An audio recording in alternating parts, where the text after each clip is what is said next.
Hi guys, I am Shivangini. Welcome to my channel resolving NEET.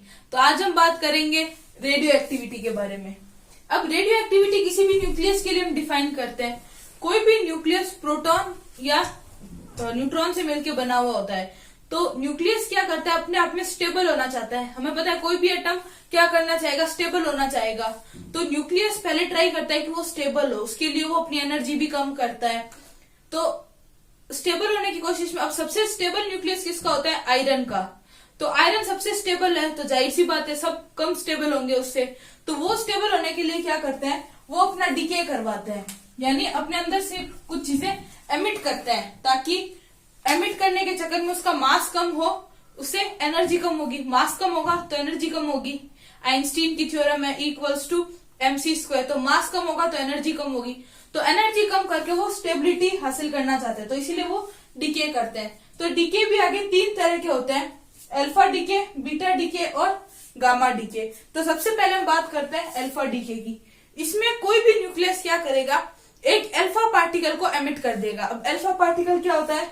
He+2, यानी 2 proton और 2 neutron को वो बाहर निकाल देगा।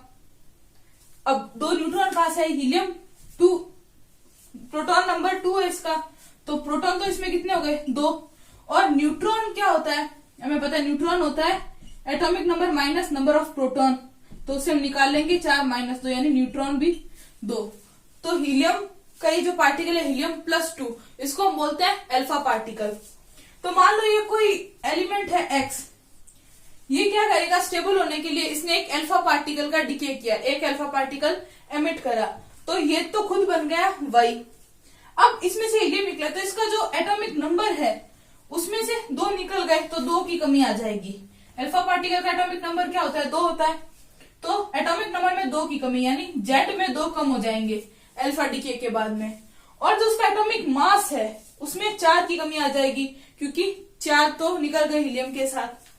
यानी ये हीलियम यहाँ पे अल्फा पार्टिकल को शो कर रहा है, तो एटॉमिक मास में 4 कम हो जाएंगे।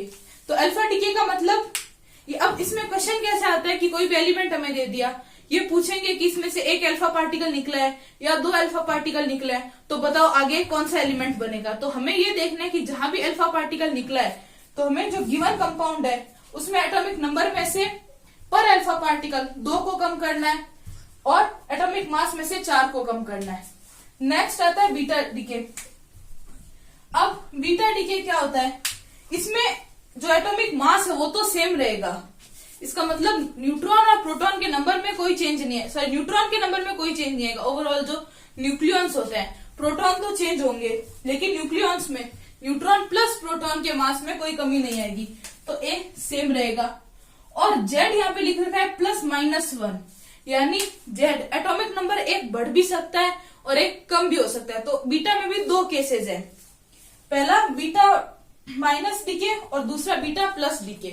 तो बीटा माइनस डीके में क्या हो रहा है कि यहाँ पे एक जैसे फास्फोरस का न्यूक्लियस था, उसने बीटा प्लस डीके कराया, एक बीटा प्लस निकाला, तो क्या हुआ, वो सल्फर बन गया, यानी एटॉमिक नंबर में 1 इंक्रीमेंट हो गया। एटॉमिक मास सेम रहेगा, यहाँ पे भी 32 है और यहाँ पे भी 32 है, लेकिन एटॉमिक नंबर इधर 16 था और इधर 15 था और इधर 16 हो गया। एक इलेक्ट्रॉन निकलेगा यहाँ पे, और एक इसको हम बोलते हैं एंटी न्यूट्रिनो।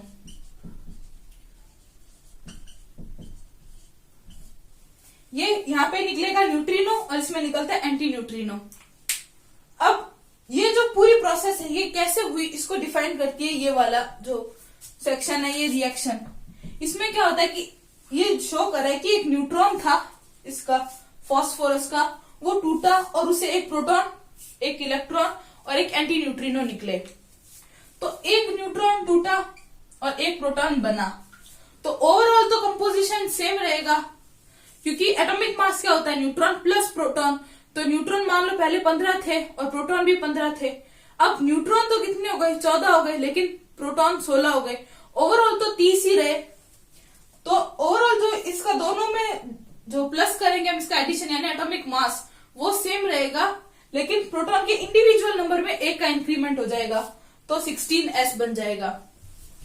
फिर एक आता है बीटा प्लस डीके। इसमें क्या होता है, जैसे बीटा माइनस में तो इलेक्ट्रॉन निकल रहा था, बीटा प्लस में पॉजिट्रॉन निकलता है। पॉजिट्रॉन क्या है? इलेक्ट्रॉन का जस्ट रिवर्स। तो इसमें एक प्रोटॉन जो है वो टूट के बनता है न्यूट्रॉन में। इसमें न्यूट्रॉन प्रोटॉन में कन्वर्ट हो रहा था और इसमें प्रोटॉन न्यूट्रॉन में कन्वर्ट हो रहा है। उसकी जस्ट अपोजिट रिएक्शन है। तो एक प्रोटॉन की कमी होगी तो एटॉमिक नंबर एक कम हो जाता है यहाँ पे। इस केस में Z एक से बढ़ेगा और इस केस में Z एक से कम हो जाएगा। और जैसे यहाँ पे एंटी न्यूट्रिनो निकलता था, यहाँ पे निकलेगा न्यूट्रिनो। तो ये अल्फा डीके और बीटा डीके। इसमें तो क्या हो रहा था कि एलिमेंट में यानी न्यूक्लियस में कुछ ना कुछ जो फिजिकल चेंज आ रहे थे, यानी कुछ कमी आ रही थी या कुछ इंक्रीमेंट हो रहा था। नेक्स्ट आता है गामा डीके। अब इसमें किसी भी चीज ना तो मतलब ए में कमी आती है, ना बढ़ोतरी होती है, ना जेड में कोई चेंज होता है। इसमें एटॉमिक मास भी सेम रहेगा और एटॉमिक नंबर भी सेम रहेगा। तो इस डीके का मतलब क्या है? इस डीके में क्या होता है कि कोई भी न्यूक्लियस एक गामा रे को बाहर निकालता है। यहाँ पे एमिशन किसका होता है? गामा रे का। और ये क्यों होगा? जब भी कोई न्यूक्लियस कोई अल्फा या बीटा पार्टिकल अपने अंदर से निकालता है तो क्या होता है? एक्साइटेड हो जाता है न्यूक्लियस। तो अपने एक्साइटेड स्टेट से ग्राउंड स्टेट में आने के लिए वो एक अल्फा रे का डीके करवाता है। तो अब यहाँ से हम क्या देखते हैं कि अगर कोई भी न्यूक्लियस कंसेक्यूटिवली अल्फा बीटा या दो अल्फा पार्टिकल नहीं निकाल सकता, ये प्रोसेस कैसे होगा? न्यूक्लियस पहले एक अल्फा निकालेगा, फिर एक गामा रे निकालेगा, यानी पहले अल्फा डीके होगा एक, फिर एक गामा डीके होगा। अगर बाद में फिर से होना है, दो अल्फा बता रखा है, तो एक अल्फा फिर गामा उसके बाद अल्फा होगा। ऐसे नहीं कि एक अल्फा डीके हो गया उसके बाद एक और अल्फा डीके हो जाएगा, नहीं, बीच में हर डीके के बाद में एक गामा डीके होगा, ताकि जो एक्साइटेड स्टेट में गया है न्यूक्लियस वहां से वापस ग्राउंड स्टेट में आ सके। जैसे मान लो मैं दे दिया कि दो अल्फा डीके है और एक बीटा डीके है, तो क्या होगा? पहले अल्फा डीके होगा न्यूक्लियस में से, तो न्यूक्लियस क्या हो गया? एक्साइटेड हो गया, फिर एक गामा रे निकलेगी, फिर वापस एक अल्फा निकलेगा, फिर गामा निकलेगी, फिर बीटा निकलेगा, फिर गामा। तो जितनी बार अल्फा निकलेगा उतनी ही गामा निकलेगा, जितना बीटा निकलेगा उतना ही गामा निकलेगा। तो इसमें चेंज कुछ नहीं होता, बस ये एनर्जी एमिट करता है जो न्यूक्लियस होता है वो थोड़ी सी, ताकि वो अपने एक्साइटेड स्टेट से ग्राउंड स्टेट में आ सके। अगर आपको हमारा वीडियो पसंद आया तो वीडियो को लाइक करें, चैनल को सब्सक्राइब करें। Thank you for watching. जय हिंद, जय भारत।